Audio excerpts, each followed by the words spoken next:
ഇതൊന്നും കാണാതെ ധൃതി പിടിച്ച് അങ്ങോട്ട് നിന്നിട്ട് പിന്നെ അവിടെ ചെല്ലുമ്പോ പുള്ളിക്കാരൻ നീ ഇതൊക്കെ കണ്ടിട്ടാണ് ഇങ്ങോട്ട് വന്നിരിക്കുന്നത്. Hello friends, welcome to Anas Monu vlog. ഇന്ന് ചിക്കൻ വെച്ചിട്ട് വളരെ ടേസ്റ്റി ആയിട്ടുള്ള ഒരു റെസിപ്പിയാണ് നിങ്ങളെ പരിചയപ്പെടുത്താൻ പോകുന്നത്. അപ്പം നമുക്ക് നേരെ വീഡിയോയിലേക്ക് പോകാം. ഇത് തയ്യാറാക്കി എടുക്കുന്നതിനായിട്ട് 1 കിലോ ചിക്കൻ എടുത്തിട്ടുണ്ട്. ഇതിലേക്ക് 1/2 ടീസ്പൂൺ മഞ്ഞൾപ്പൊടി, 1 ടീസ്പൂൺ മല്ലിപ്പൊടി, 1 ടീസ്പൂൺ കുരുമുളക്. ഇനി ഇതിലേക്ക് ചേർത്ത് കൊടുക്കുന്നത് 2 ടീസ്പൂണോളം കാശ്മീരി മുളക് പൊടിയാണ്. ഇഞ്ചി, പച്ചമുളക്, വെളുത്തുള്ളി ചതച്ചത് കൂടി ഇതിലേക്ക് ചേർത്ത് കൊടുക്കുന്നുണ്ട്. ചെറുനാരങ്ങ നീര് കൂടി ഇതിലേക്ക് ചേർത്ത് കൊടുക്കുന്നുണ്ട്. ഈ ടൈമിൽ നിങ്ങളുടെ കൈവശം തൈര് ഉണ്ടെങ്കിൽ അധികം പുളിയില്ലാത്ത തൈര് ചേർത്ത് കൊടുക്കാവുന്നതാണ്. ഉപ്പ് കൂടി ചേർത്ത് കൊടുത്തതിന് ശേഷം കൈവച്ച് ഈ രീതിയിൽ മസാല എല്ലാ കഷ്ണങ്ങളിലേക്കും പിടിക്കുന്ന വിധം തേച്ച് കൊടുക്കാം. നല്ല രീതിയിൽ തന്നെ മസാല പിടിപ്പിക്കാൻ ശ്രദ്ധിക്കണം. ഈ ടൈമിൽ ഇതിലേക്ക് കറിവേപ്പില കൂടി ചേർത്ത് കൊടുക്കാവുന്നതാണ്. വീട്ടിൽ ചിക്കൻ മേടിക്കുന്ന സമയത്ത് ഈ രീതിയിലൊന്ന് എല്ലാവരും ഉണ്ടാക്കി നോക്കുക. റെസ്റ്റോറൻറ്റിലൊക്കെ പോയി കഴിക്കുന്ന സമയത്ത് കിട്ടുന്ന അതേ ടേസ്റ്റ് തന്നെയാണ് നമുക്ക് കിട്ടുന്നത്. അപ്പോൾ എല്ലാവരും ഇതുപോലെ ഒന്ന് ഉണ്ടാക്കി നോക്കാൻ പ്രത്യേകം ശ്രദ്ധിക്കണേ. ഇനി ഇതൊന്ന് റെസ്റ്റ് ചെയ്യാൻ വേണ്ടി അരമണിക്കൂറോളം ഒന്ന് മാറ്റി വയ്ക്കാം. ഇനി ഇതിലേക്ക് ആവശ്യമായ ഒരു ബാറ്റർ തയ്യാറാക്കി എടുക്കുന്നുണ്ട്. അതിനായിട്ട് ഒരു മുട്ട പൊട്ടിച്ചൊഴിച്ചു കൊടുക്കാം. എന്നിട്ട് നല്ല രീതിയിൽ തന്നെ ഒന്ന് 1 ടീസ്പൂൺ വെച്ച് ഈ രീതിയിലൊന്ന് ബീറ്റ് ചെയ്തെടുക്കാം. ഇനി ഇതിലേക്ക് ആവശ്യമായിട്ടുള്ളത് ഒരു 2 ടീസ്പൂണോളം കോൺഫ്ലവർ ആണ്. അതുകൂടി ചേർത്ത് കൊടുത്ത് നല്ല രീതിയിൽ ഒന്ന് മിക്സ് ചെയ്തെടുക്കാം. പിന്നെ ഇതിലേക്ക് ആവശ്യമായിട്ടുള്ളത് 2 ടീസ്പൂണോളം മൈദപ്പൊടിയാണ്. അതുകൂടി ചേർത്ത് കൊടുത്ത് നല്ല രീതിയിൽ ഒന്ന് ഇളക്കി യോജിപ്പിച്ചെടുക്കണം. ഇതുപോലെയുള്ള നല്ല നല്ല വീഡിയോസൊക്കെ നമ്മുടെ ചാനലിൽ ഉൾപ്പെടുത്തിയിട്ടുണ്ട്. അത് കാണാത്തവരൊക്കെ ഉണ്ടെന്നുണ്ടെങ്കിൽ ഒന്ന് കയറി കണ്ട് സപ്പോർട്ട് ചെയ്യുക. പൊടികളെല്ലാം കട്ട കെട്ടാതെ നല്ല രീതിയിൽ യോജിച്ച് വന്നതിന് ശേഷം ഇതിലേക്ക് പെരിഞ്ജീരകം പൊടിച്ചത് കൂടി ചേർത്ത് കൊടുക്കുന്നുണ്ട്. പെരിഞ്ജീരകം പൊടിച്ച ഈ പൊടി ചിക്കനിൽ മസാല തേക്കുന്ന സമയത്ത് ചേർത്ത് കൊടുത്താലും മതി. ബാറ്റർ ഒന്ന് ചെറിയ രീതിയിൽ ലൂസായി കിട്ടുന്നതിന് വേണ്ടി ഇതിലേക്ക് സ്വല്പം വെള്ളവും സുർക്കയും ചേർത്ത് കൊടുത്ത് നല്ല രീതിയിൽ ഒന്ന് ഇളക്കി എടുക്കുന്നുണ്ട്. ബാറ്റർ അധികം ലൂസായി പോവാതിരിക്കാൻ പ്രത്യേകം ശ്രദ്ധിക്കണം. നല്ലവണ്ണം ലൂസാവാനും അതുപോലെ തന്നെ നല്ലവണ്ണം കട്ടിയാവാനും പാടില്ല.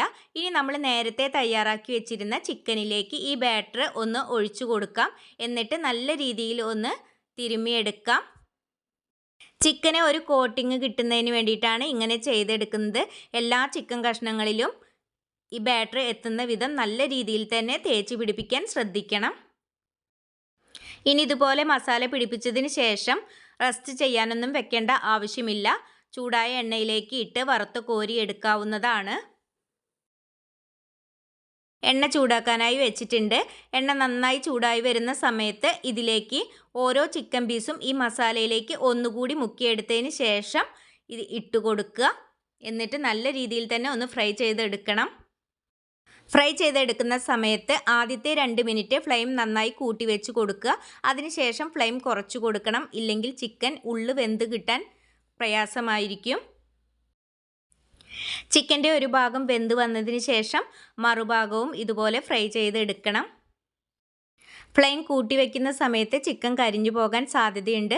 അതുകൊണ്ട് ഫ്ലെയിം കുറച്ച് വെച്ച് തന്നെ ഫ്രൈ ചെയ്തെടുക്കാൻ പ്രത്യേകം ശ്രദ്ധിക്കുക. ചിക്കൻ ഫ്രൈ ആയതിനു ശേഷം കോരിയെടുക്കുന്ന സമയത്ത് ഫ്ലെയിം കൂട്ടി വെച്ച് തന്നെ എടുക്കാൻ പ്രത്യേകം ശ്രദ്ധിക്കണം. ഇല്ലെങ്കിൽ എണ്ണ കുടിക്കാൻ സാധ്യതയുണ്ട്. അതുകൊണ്ട് ഫ്ലെയിം കൂട്ടി വെച്ച് ചിക്കൻ കോരിയെടുക്കുക. ഈ രീതിയിൽ തന്നെ എല്ലാം നമുക്ക് ഫ്രൈ ചെയ്തെടുക്കാം. ആദ്യമായി വീഡിയോ കാണുന്ന കൂട്ടുകാരാരെങ്കിലും ഉണ്ടെങ്കിൽ സബ്സ്ക്രൈബ് ചെയ്ത് സപ്പോർട്ട് ചെയ്യണേ. ചിക്കൻ എണ്ണയിലേക്ക് ഇട്ട് കൊടുക്കുന്ന സമയത്ത് ഈ രീതിയിൽ ആ മസാലയിൽ ഒന്ന് മുക്കിയെടുത്തതിന് ശേഷം മാത്രം ഇട്ട് കൊടുക്കാൻ പ്രത്യേകം ശ്രദ്ധിക്കണം. വീഡിയോ കണ്ടുകൊണ്ടിരിക്കുന്ന സമയത്ത് നിങ്ങൾക്ക് ഇഷ്ടപ്പെടുകയാണെങ്കിൽ ഒരു ലൈക്ക് അടിക്കാനും നിങ്ങളുടെ കുടുംബങ്ങളിലേക്കും സുഹൃത്തുക്കളിലേക്കും ഒന്ന് ഷെയർ ചെയ്ത് കൊടുക്കാനും മറക്കരുതേ.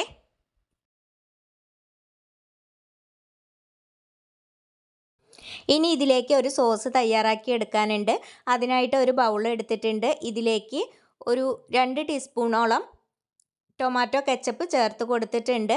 പിന്നെ ഇതിലേക്ക് 1 ടീസ്പൂണോളം ചില്ലി സോസ് കൂടി ചേർത്ത് കൊടുക്കുന്നുണ്ട്. പിന്നെ ചേർത്ത് കൊടുക്കുന്നത് പഞ്ചസാരയാണ്. ഇതെല്ലാം ചേർത്ത് കൊടുത്ത് നല്ല രീതിയിൽ തന്നെ ഒന്ന് മിക്സ് ചെയ്ത് എടുക്കണം. ഇനി ഈ സോസ് തയ്യാറാക്കി എടുക്കുന്നതിനായിട്ട് ഒരു പാൻ അടുപ്പത്ത് വെച്ചിട്ടുണ്ട്. ഇതിലേക്ക് ചിക്കൻ പൊരിച്ചതിൻ്റെ എണ്ണ സ്വല്പം ഒഴിച്ചു കൊടുക്കുന്നുണ്ട്. പിന്നെ ഇതിലേക്ക് ആവശ്യമായിട്ടുള്ളത് വെളുത്തുള്ളി ചെറുതായി അരിഞ്ഞതാണ്. അത് ഇട്ട് കൊടുത്തതിന് ശേഷം ഒന്ന് ഇളക്കി കൊടുക്കുന്നുണ്ട്. പിന്നെ ഇതിലേക്ക് ആവശ്യമായിട്ടുള്ളത് ചെറുതായി അരിഞ്ഞു വെച്ചിരിക്കുന്ന പച്ചമുളകാണ്. അതുകൂടി ചേർത്ത് കൊടുത്ത് നല്ല രീതിയിൽ തന്നെ ഒന്ന് ഇളക്കിയെടുക്കണം. ഇതിൻ്റെ പച്ചമണം മാറി വരുന്ന ടൈമിൽ ഇതിലേക്ക് നേരത്തെ തയ്യാറാക്കി വെച്ചിരുന്ന മിക്സ് ഇതിലേക്ക് ചേർത്ത് കൊടുക്കുക. എന്നിട്ട് നല്ല രീതിയിൽ തന്നെ ഒന്ന് ഇളക്കി യോജിപ്പിച്ചെടുക്കണം. ഈ മിക്സ് എണ്ണയിൽ കിടന്നൊന്ന് തിളച്ച് വരണം. തിളച്ച് വരുന്ന സമയത്ത് ഇതിലേക്ക് ഫ്രൈ ചെയ്ത് വെച്ചിരിക്കുന്ന ചിക്കൻ ഇട്ട് കൊടുക്കാം. ടൊമാറ്റോ കെച്ചപ്പ് ചേർത്ത് കൊടുത്ത് സോസുകൾ മിക്സ് ചെയ്തെടുക്കുന്ന സമയത്ത് സോയാ സോസ് കൂടി ചേർത്ത് കൊടുക്കുകയാണെങ്കിൽ ഒന്നുകൂടി ടേസ്റ്റ് കൂടും. സോയാ സോസ് ഇവിടെ ഇല്ലാത്തത് കൊണ്ടാണ് ഞാൻ ചേർത്ത് കൊടുക്കാത്തത്. സോസൊക്കെ നല്ല രീതിയിൽ തിളച്ച് വന്നിട്ടുണ്ട്. ഇനി ഇതിലേക്ക് ഫ്രൈ ചെയ്ത് വെച്ചിരിക്കുന്ന ചിക്കൻ ചേർത്ത് കൊടുക്കാം. ചിക്കൻ്റെ മുകളിലേക്കായി കുറച്ച് ചില്ലി ഫ്ലേക്സ് കൂടി ചേർത്ത് കൊടുത്ത് നല്ല രീതിയിൽ തന്നെ ഒന്ന് ഇളക്കി യോജിപ്പിച്ച് എടുക്കണം. എരിവിന് ആവശ്യമായിട്ടാണ് ഇത് ചേർത്ത് കൊടുക്കുന്നത്. എരിവ് അധികം ഇഷ്ടമില്ലാത്തവർക്ക് ഇത് സ്കിപ്പ് ചെയ്യാവുന്നതാണ്. ഇങ്ങനെ ചില്ലി ഫ്ലേക്സ് ചേർത്ത് കൊടുക്കുന്ന സമയത്ത് കാണാനും നല്ല ഭംഗിയാണ്. അപ്പോൾ എല്ലാവരും ഇതുപോലെ ഒന്ന് ഉണ്ടാക്കി നോക്കണേ. സോസിൻ്റെ ഈ മിക്സൊക്കെ ചിക്കൻ കഷ്ണങ്ങളിലേക്ക് ഒന്ന് പിടിക്കുന്നത് വരെ ഒന്ന് കുക്ക് ചെയ്തെടുക്കാം. റെസ്റ്റോറൻറ്റിലൊക്കെ പോയി കഴിക്കുന്നത് പോലെയുള്ള അതേ രുചിയിൽ നമുക്ക് വീട്ടിൽ തന്നെ തയ്യാറാക്കി എടുക്കാവുന്ന ഒരു ചിക്കൻ്റെ കറി ഇവിടെ റെഡി ആയിട്ടുണ്ട്. അപ്പോൾ ഇതുപോലെ എല്ലാവരും ഒന്ന് ഉണ്ടാക്കി നോക്കണേ.